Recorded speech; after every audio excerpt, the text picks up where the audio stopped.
वंदे मातरम। भारत माता की जय। जय मां समलेश्वरी। जय जगन्नाथ। प्रोफेसर और आनंद जी के बोलने के बाद मुझे जो मैं तैयार करके लाया था सारी बातों बोल दी, इसलिए मैं सोच रहा हूं कि अब क्या आपसे बात करूं। तो कुछ पर्सनल बातें आपसे करेंगे, शेयर करेंगे। मैं न हिंदी अच्छे से बोल पाता हूं न अंग्रेजी अच्छे से बोल पाता हूं, लेकिन मेरे थॉट्स में और इमोशंस में क्रिस्टल क्लियर है, उसमें कोई लोचा नहीं है। Slide please.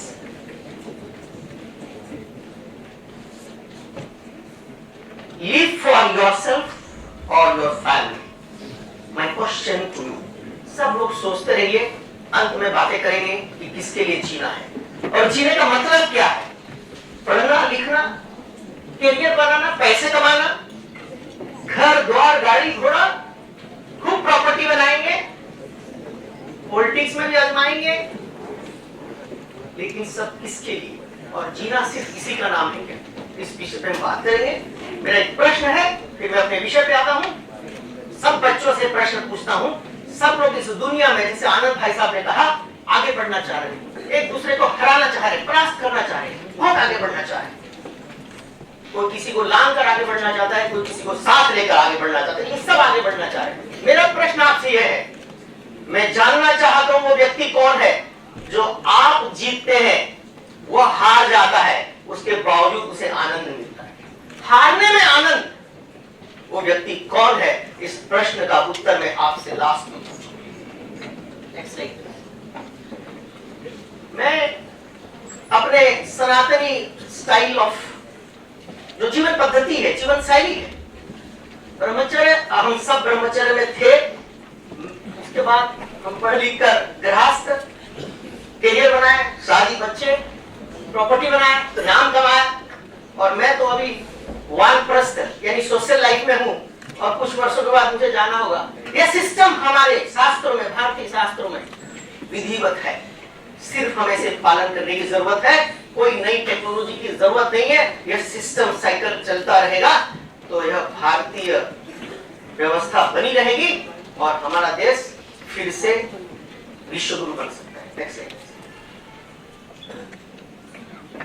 थोड़ी मेरे बारे में मेरी स्टोरी बताऊंगा और फिर मैं अपने अनुभव बताऊंगा। स्कूल टाइम, छोटा बच्चा था, 9-10 क्लास, आपके जैसा।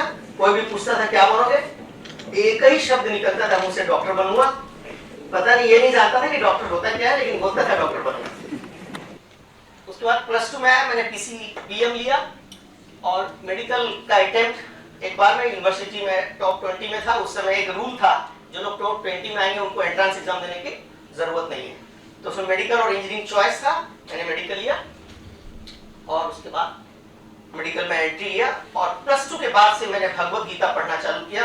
आपके जैसे कोई भाई साहब ने मुझे समझाया कि जीवन की हर समस्याओं का समाधान वहां मिलेगा, और इसलिए मैंने हर दिन एक श्लोक पढ़ता था। 5 मिनट लगते थे। संस्कृत का मैं बड़ा शौकीन था, मुझे संस्कृत बहुत आती थी। मेरे हमेशा 50 में 50 मार्क आते थे और 10th के बाद मैं भाग गया था अपने घर से संस्कृत पढ़ने के लिए पुरी में, लेकिन वहां मुझे एडमिशन नहीं मिला। वापस में फिर मेडिकल में गया और मेडिकल में एक बहुत एवरेज स्टूडेंट था, लेकिन फेल होने का कभी डर नहीं लगा। I was the only student in पूरे 100 बच्चे थे जो कॉन्फिडेंटली एग्जाम देने जाता था। यह निश्चित था कि फर्स्ट नहीं आऊंगा और यह भी निश्चित था कि कभी फेल नहीं होगा। इतने कॉन्फिडेंस के साथ मैंने ये काम किया और उसमें भी हर दिन 1-2 घंटे हम संघ के लिए काम करते थे, RSS के लिए काम करते थे। हर सैटरडे संडे कोई ना कोई गांव में जाता था और संघ की शाखा लगाने का प्रयास करता था। एग्जाम हो, बारिश हो, तूफान हो, हम हमारी शाखा जाया करते थे। एंटी रैगिंग का हमने एक मूवमेंट चलाया जिसके लिए हम पकड़े भी गए। सीनियर लोगों ने बहुत छुटाई की हमारी, उसके बावजूद हमने एक प्रयास जारी रखा और उसके बाद हमको रिकॉग्निशन मिला कि खुद फर्स्ट ईयर सेकेंड ईयर होने के बावजूद एंटी रैगिंग मूवमेंट चलाने का दम कहां से लाया यार, ये पूछते थे सीनियर लोग। वही सीनियर जिन्होंने मेरी रैगिंग की आज वो प्रशंसा करते हैं। और मैं बहुत शाय नेचर का था, मुझे इतना बात करना नहीं आता था, लड़कियों से तो मैं बहुत घबराता था। हालांकि हमारी क्लास की 25 लड़कियां थी, क्षमा करेंगे मैं 5 को छोड़ के 20 लोग का तो चेहरा भी नहीं है। इतना साई नेचर का था, लेकिन अब नहीं। उसके बाद मैंने एमडी किया, मैं बॉम्बे चले गया और मैंने अपने जीवन का 2 वर्ष किसी का एग्जाम नहीं दिया क्योंकि मेरी माँ बीमार थी। मैंने अपने जीवन का 2 वर्ष सेक्रीफाइस किया अपनी माँ के साथ रहने, और 2 वर्ष के बाद जब मेरी माँ का शरीर शांत हुआ तो मैं मेडिकल में चले गया, और उसमें भी मैं एक अटेम्प्ट में मुझे मिला, फिर मैंने दूसरा अटेम्प्ट किया, मुझे वो सब्जेक्ट में मजा नहीं आया तो मैंने फिर से एग्जाम दिया तो फिर मुझे मिला। और जब मैं मेडिकल में पढ़ता था तो मेरे जो सीनियर थे, जो लोग मेरे साथ पीजी करते थे, नेक्स्ट लाइन, वो पूछते थे, अरे यार मुझे पूरी कर रहे थे दोस्तों, तेरा टेक्निक क्या है सीखने का?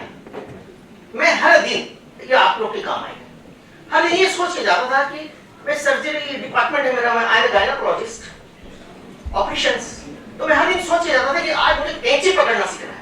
तो सुबह से शाम तक जितने टीचर्स आते थे वो कैंची कैसे पकड़ते, अगले दिन सोच के जाता था नोटिंग कैसे करना है, सिर्फ नोट देखता था, कुछ नहीं देखता था, बस चिड़िया की आंख दिखती थी मुझे। अगले दिन सोच के जाता था कि नाइफ कैसे पकड़ते हैं, एक दिन में एक टेक्निक, 365 दिन में 365 चीज आप सीख सकते।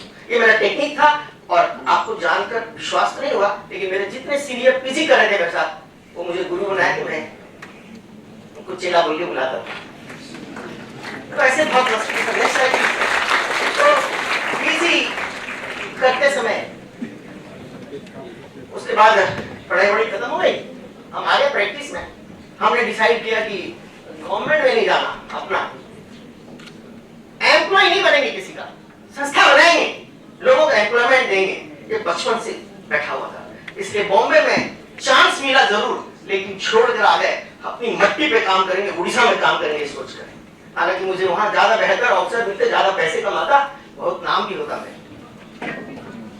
चालू किया छोटे से क्लिनिक से, फिर मैंने उसको पॉली क्लिनिक बना दिया, उसके बाद रेंटेड हाउस में हॉस्पिटल बनाया अपने को, और उसके बाद एक समय आया जब एक हॉस्पिटल आज से 25 साल पहले जब बनाए, तो आनंद भाई साहब, सर जी, लोग मुझे कहते थे, डॉक्टर तेरा टाइम आ गया, तेरी हॉस्पिटल की एक एक ईंट बिक्री हो जाएगी, क्योंकि आज से 25 साल पहले वो संजीवनी संबलपुर के लिए बहुत बड़ा था, उसको चलाना बहुत मुश्किल था, लोन में लिया था मैंने, और आज वो संजीवनी डिमांड करता है एक्सपेंशन मोड में जाने के लिए। बहुत हिम्मत चाहिए थी उस समय, और आपके जैसे बहुत से मेरे चाहने वाले लोगों ने हिम्मत दी, तो वो संजीवनी।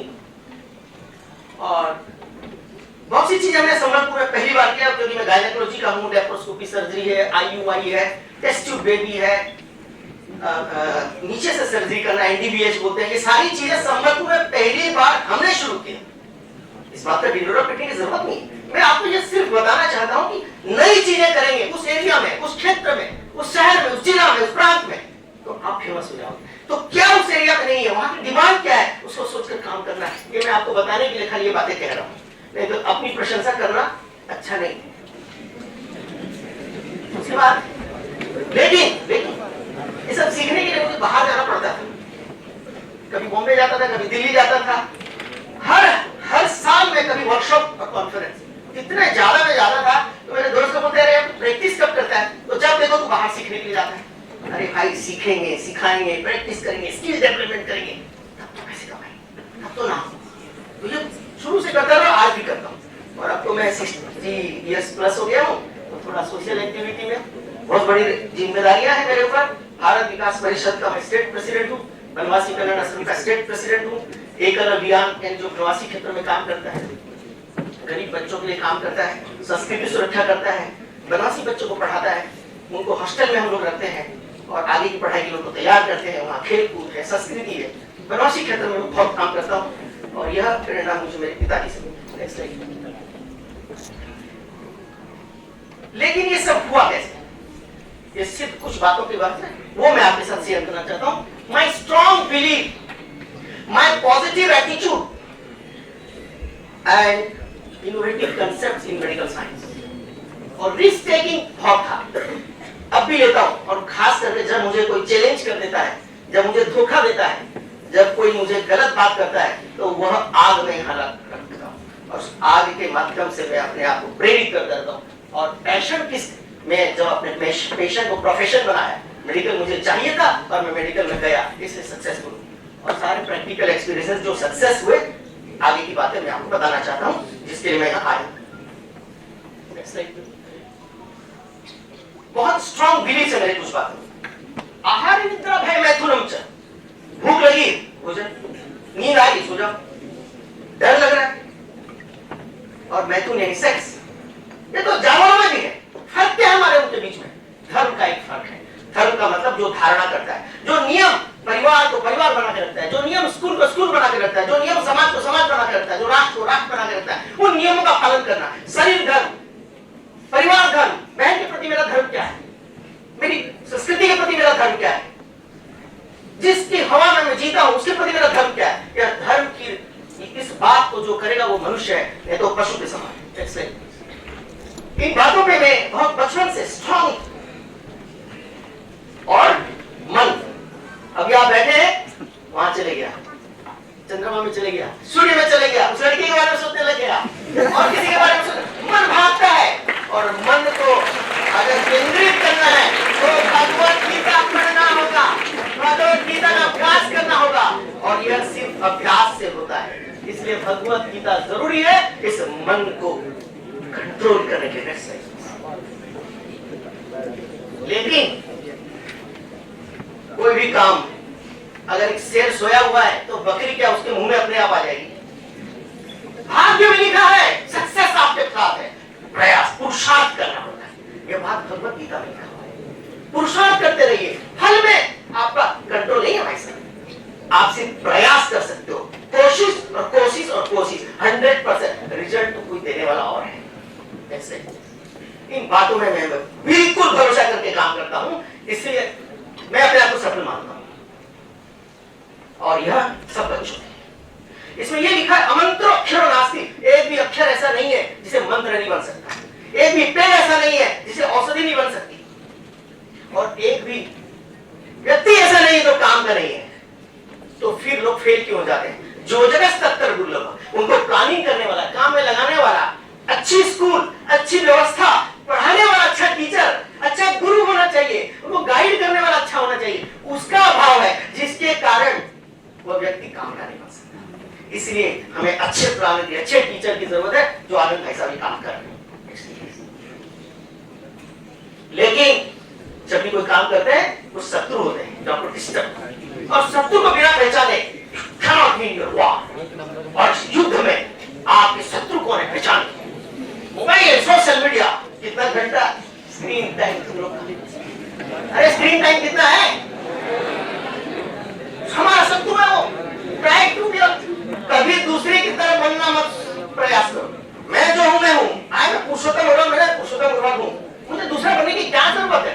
किसी का चेहरा किसी से नहीं मिलता, किसी की सोच किसी से नहीं मिलती, एक भाई भाई एक जैसे नहीं, बहन एक जैसे नहीं है। तो जब भगवान ने ऐसा बनाया है तो दूसरे की कॉपी क्यों करना? ये हमारा दुश्मन है, ये सोच हमारी। इन्फेक्चुएशन का मतलब समझते हो भैया? अरे ये लड़के लड़कियां समझते हो कि नहीं? क्या बोलेंगे भैया? दूसरे के प्रति, दूसरे सेक्स के प्रति ध्यान, पढ़ते समय उसका ध्यान आ रहा है, रात को सोते समय वो दिख रही है, सुबह उठते समय वो, इसके चक्कर में हमारे टाइम बर्बाद हो रहा है। उसका समय आएगा, ग्राफ से बताए ना मैं, तो समय आएगा तो शादी होगा भाई, पढ़ाई में ध्यान दो यारो, ये बात ध्यान रखना। ये सब दुश्मन है हमारे, प्रोक्रास्टिनेशन, लेजीनेस, कल करेंगे, परसों करेंगे, बाद में करेंगे। अभी तो मैं आया हूँ, मैं थक गया हूँ, और कठिन एग्जाम मेरा पास हुआ है। मेरा तो एग्जाम जिस दिन होता था दूसरे दिन काम में लग जाता था, और दूसरों के हिसाब से चलते हैं। कौन क्या सोचेगा अभी मैं कैसा बोल रहा हूँ, क्या पहन के आया हूँ, मेरे को अच्छी भाषा आ रही है, मुझे तो वैसे कहा मेरा इंग्लिश भी नहीं आती, हिंदी भी नहीं आती, लेकिन मुझे फर्क नहीं पड़ता आप क्या बोलने वाले, मुझे मालूम है मैं क्या हूं। तो दूसरे के ओपिनियन के बारे में सोचो ही मत, क्योंकि कल जब तुम तकलीफ में रहोगे दूसरे लोग हेल्प करने आएंगे। क्या हेल्प करने तो तुम्हारा परिवार वाला आएगा। परिवार वाले क्या सोचते हैं वो इंपॉर्टेंट है। दोज हु लव यू, जो ट्रू लव करते हैं, सिर्फ उनकी बात सुनना है, बाकी तो सब मजाक करने के, सब बाकी सब पीछे करने के। और पीयर प्रेशर, आज दोस्त लोग पिक्चर जा रहे थे भाई, जब आज दोस्त लोग थोड़ा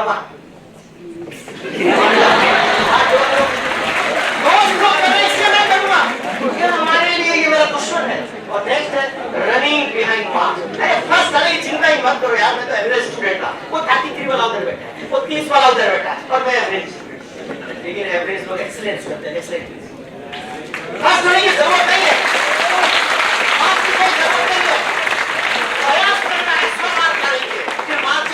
पास लेकिन होना पड़ेगा, फेल नहीं होगा। अब लड़ना होगा दुश्मन से, आपने पहचान लिया अपने दुश्मन को और स्टूडेंट्स को, अब कैसे जीतेंगे उससे? जीतने के पहला मैं एक गोल तो जीवन होना ही चाहिए। मैंने डॉक्टर सोचा, इसने और कुछ सोचा, आप कुछ सोच रहे होंगे, गोल बड़ा होना चाहिए, छोटा नहीं। और उसके लिए कंसिस्टेंट फोकस्ड वर्क। अर्जुन की कहानी मालूम है? हाँ, दिख रही है। तो फोकस पर होना चाहिए और लगातार कंसिस्टेंटली इंपॉर्टेंट है। बहुत से लोग चालू तो करते हैं, परेशानियां जब आती है, तकलीफ आती है, कॉम्प्लिकेशन आता है, बंद कर देते। तीसरा है routine life and time management. जीवन में एक रूटीन होना चाहिए। बस मैं 4 बजे उठता हूँ और रात को 10 से 12 बजे के बीच में सोता हूँ। अभी उस समय स्टूडेंट था, एक रूटीन लाइफ है और उस रूटीन लाइफ में क्या क्या करना है पर आगे बात करें तो बहुत जरूरी है। और शरीर को स्वस्थ रखने के लिए जिन्हें भाई साहब होता है, कुछ एक्सरसाइज, कुछ गेम, कुछ योगा, कुछ मेडिटेशन। मैं आज भी करता हूँ, पहले भी करता था, बचपन में भी करता हूँ, आपको भी करना है। ये बातें मैं इसलिए आपसे शेयर कर रहा हूँ, मैंने स्टूडेंट जीवन में किया है, ये थ्योरी नहीं है भाई साहब, मैं उसको लिख के जरूर लाया हूँ। लेकिन मैंने आपको पहले ही कहा, मेरे इमोशंस और सोच 100% प्योर है।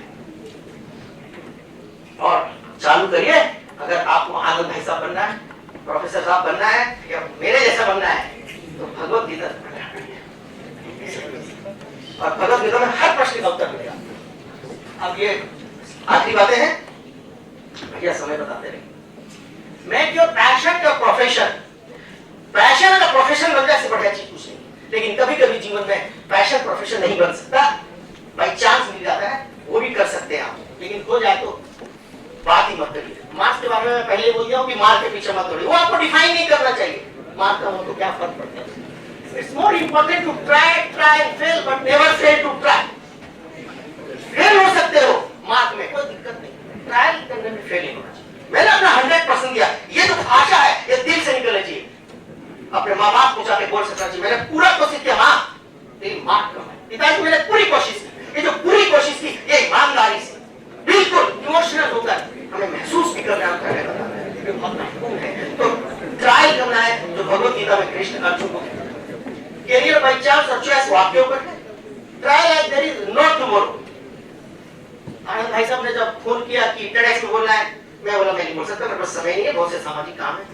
तो आनंद भाई साहब ने मुझे समझाया, अरे क्या बोल रहे हो डॉक्टर साहब, लोग टेडेक्स में बोलने के लिए लालायित रहते हैं और आपको हम बोल रहे हैं, आप मना कर रहे हैं। तो मैंने सोचा चलो उनकी बात, फिर थोड़ा मैं देखा। तो मैं जब भी कोई काम करता हूँ ना, मैं सोचता हूँ देयर इज नो टुमारो। हो सकता है ये अवसर न मिले, क्योंकि ये अवसर एक बार खो चुका हूँ जीवन में। मैंने एक ही अवसर खोया है, और वो 2014 में जब प्रधानमंत्री मोदी जी ने मुझे बुलाया, भाई साहब डॉक्टरी छोड़ के पॉलिटिक्स में आ जाओ। गुजरात की बात है, जब वो चीफ मिनिस्टर थे, मैंने एक अवसर खोया और आज तक वही का वही हूँ। अगर शायद गया होता तो धर्मेंद्र भाई साहब नहीं, शायद मैं हुआ होता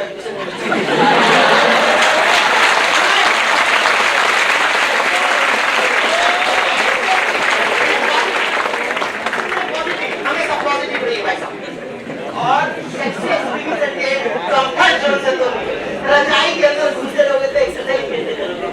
कंफर्ट जोन से बाहर आओ। एसी में रहोगे तो विटामिन डी की डेफिशिएंसी तो होगी ना, बाहर आओ, जमीन में सोने की आदत डालो, पसीना बहाने की आदत डालो, कंफर्ट जोन से बाहर आना है। ये सब मैंने किया, इसलिए कह रहा हूँ, ये कोई थ्योरी नहीं है भाई साहब। नो वन इज परफेक्ट, और परफेक्ट बनने की कोशिश ही नहीं करना। दुनिया में कोई परफेक्ट होता ही नहीं। आज ये क्रिकेटर अच्छा तो उससे बेहतर विराट कोहली, उससे बेहतर वो चलता रहता है। परफेक्ट कुछ नहीं है, बस कोशिश करते रहना परफेक्ट बनने की। Be an employment generator. आपको एम्प्लॉयमेंट जनरेट करना है। आपको इंडस्ट्री खोलनी है, education industry, hospital industry, factory, दुकान, कुछ भी करिए, लोगों को काम मिले, क्योंकि हमारे देश में बहुत तकलीफ है, एम्प्लॉयमेंट नहीं है। सबके सरकार से एम्प्लॉय करेगी, हमारी कोई जिम्मेदारी नहीं है। हमने सिर्फ टैक्स भर दिया तो हो गया क्या? तो हमें एम्प्लॉयमेंट जनरेट करना है। Enjoy the process. अगर ऐसी कड़ी कड़ी बातें सुनेंगे तो बोले डॉक्टर साहब तब से यार जीवन में मस्ती ही नहीं, मस्ती भी करना है उस काम के पीछे। नेक्स्ट तो मेरा ये विषय खत्म होता है। खत्म होने के पहले मैं ये बताना चाहता हूँ कि जो लोग टॉपर नहीं रहे या तो ड्रॉप आउट्स रहे स्कूल में या कॉलेज में, उनका नाम पढ़िए। ये सब लोग सक्सेसफुल है, दुनिया इनका नाम जानती है, और ये सब क्लास में टॉपर नहीं थे, कुछ ने तो स्कूल कॉलेज को बीच में छोड़ दिया। नेक्स्ट और ये वो लोग हैं जो अपनी लाइन बदल दिए, जो थे उसको छोड़कर दूसरे काम में चले गए, और उसमें भी उन्होंने एक्सीलेंस। तो ये एक्सीलेंस अपनी लाइन छोड़कर दूसरे में गए, लेकिन क्योंकि वो अपने काम को प्यार करते थे, एक एक क्षण, एक एक समय जीवन का रूटीन ऐसा बनाया, टाइम मैनेजमेंट ऐसा किया, सोच ऐसी बनाई, रिस्क लिया, उसमें आज वो कहां पहुंचे बताने की जरूरत नहीं है। एक ग्रेजुएट पूरी दुनिया को हला के रख दिया, उसका नाम है प्रधानमंत्री मोदी जी। नेक्स्ट, और ये मेरा लास्ट स्लाइड प्लीज, ये वाला लास्ट स्लाइड। तो हमारा टेक होम मैसेज, मैंने पहले एक प्रश्न पूछा था, वो कौन है जो आपकी जीत में और उसकी हार में खुशी मनाता है? What is the answer? Yes, अपने माँ बाप, आपका भाई बहन, जब आप उनसे आगे निकल जाते हो उसको ईर्ष्या नहीं होती, उनका दूर होता है। इसलिए मेरा ऐसा मानना है, लिव फॉर योरसेल्फ, तब तक जब तक आप सक्षम न बन जाओ, अपना करियर बनाना दो, अच्छी पढ़ाई करके पैसे कमाने लायक बन जाओ, तब तक सिर्फ लिव फॉर योरसेल्फ है। उसके बाद आइए अचीव सक्सेस, खूब नाम पैसा इज्जत कमाइए, गाड़ी घोड़ा, तो बड़ी बड़ी बिल्डिंग बनाइए, यह भी जरूरी है जीवन में। किसके लिए? Family happiness. मैं पूछता हूँ, आपकी बहन की शादी में कोई नहीं आया, बुलाए थे आप, अच्छा लगेगा। आपका बर्थडे है, दोस्तों को आपने बुलाया, कोई नहीं आया, अकेले मना रहे, अच्छा लगेगा। हैप्पीनेस है कंबाइंड है। हैप्पीनेस तब होगा जब लोग हमारे साथ जुड़ेंगे, मेरा परिवार मेरे साथ है, मेरे दोस्त मेरे साथ है, मेरे अपने मेरे साथ है। इसलिए हैप्पीनेस तभी आप रह सकते हैं कि जब कलेक्टिव लोग आपको ताली बजाने वाले। अब भाषण कितना बढ़िया और सबने दिया, तो ताली कोई ना बजाए, तो बीच बीच में आप बोलो ना, अप्लॉज दीजिए, अप्लॉज दीजिए। तो भाई तुमको अच्छा लगा तो अप्लॉज, अगर स्पीकर को बीच में ऐसा न मिले तो प्रेरणा ही नहीं मिलती। तो हैप्पीनेस, किसकी हैप्पीनेस? फैमिली के लिए, जिसने आपको जन्म दिया, लायक बनाया और आज भी तुम्हारी चिंता करते हैं। भले माँ बाप पढ़े लिखे न हो, आप पढ़े लिखे हैं, लेकिन जिन हाथों ने तुम्हारी उंगली को पकड़ा, आज उनका हाथ पकड़ना हमारी जिम्मेदारी है। ऐसा कोई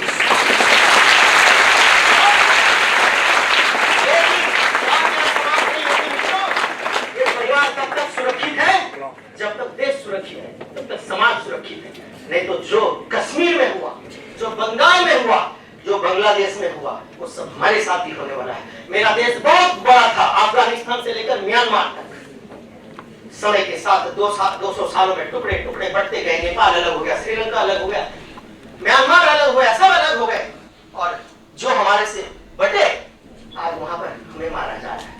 ये इसलिए हुआ कि हमने देश की चिंता बंद कर दी। इसलिए donate for nation and society, समय देने की आदत डालिए। आपके पास 24 घंटा समय है, वो तो आपका फ्री है ना पढ़ने के लिए, आप इसे आदत डालिए, देना, देने की आदत। जो समाज, जो बच्चा देते रहेगा, जो राष्ट्र के लिए, जो परिवार देता रहेगा, उसे कोई नहीं हरा सकता। और मैं मोदी जी को मैंने पत्र भी लिखा है कि इस देश का स्टूडेंट और इस देश का टीचर और इस देश का प्रोफेशनल, सबको 2 साल के लिए सेना में काम करना चाहिए। इसलिए मेरा इतना ही कहना है कि देश के लिए सोचना चाहिए, और स्पिरिचुअलिटी जो है वो है अल्टीमेटम, भाई साहब ने कहा।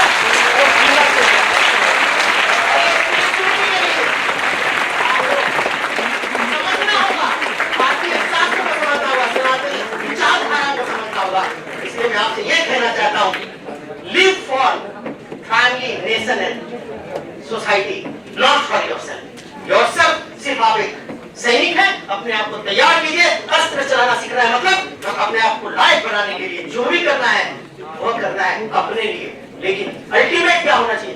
दूसरों के लिए। तो बांटने में जो मजा है, प्यार जो बांटने में